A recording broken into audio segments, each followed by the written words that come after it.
and welcome to a book in 2 minutes, coming to you today from very hot and sunny Wales. My name is Lindsay Milner and I'm a training and development consultant. I literally can't see the screen. Yep, it is recording, I hope. Working mainly with non-profit organisations to help them create awesome places to work.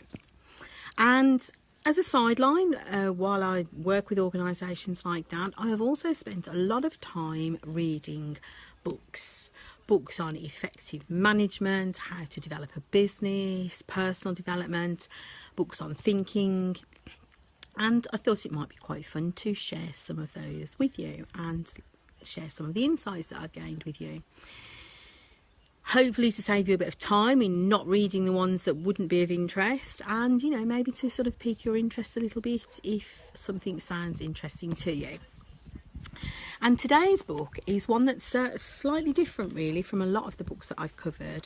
It doesn't quite fit into any of the categories, but I guess personal development is probably the closest. But it's kind of an observation on why we behave the way we behave. And it is called, that way, You Are Not So Smart, and it's written by David McRaney. And it's a summary of all the different ways that psychology has found that we delude ourselves.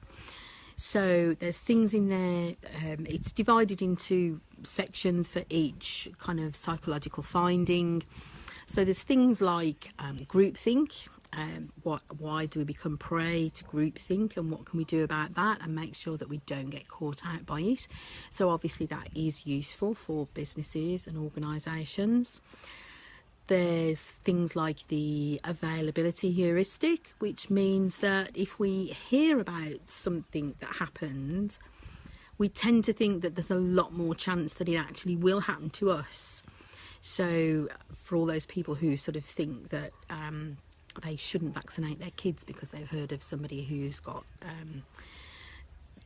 autism because of the vaccine, and it doesn't matter how much you show them the evidence that there is no evidence that the vaccine causes that problem, because they've heard of somebody who says that it happened to them, they automatically think that there's a chance it will happen. And my favourite of all, there's a section on procrastination, so obviously I had to read that, and it gave like a really interesting take on why we procrastinate. And apparently there's now me and there is future me, and there's now you and future you as well. And now me is full of good intentions and knows that it's more sensible to eat a salad than a cream cake, knows that it's more sensible to save for your retirement, knows that it's more sensible to do some exercise and keep yourself fit and eat all the things that are going to keep you healthy to live a long and healthy life. But now you also kind of pushes those things into the future. You have the good intentions, I will do it, and actually now you is the one who's sitting on the couch eating crisps and watching whatever trash happens to be on TV instead of doing something useful with your time. And the way McRaney explains it is he says that now you doesn't have to deal with the consequences, so that's why we kind of push it into the future. And the only way we can make sure future us doesn't screw things up is to put strategies in place to ensure that we don't actually fall foul of those.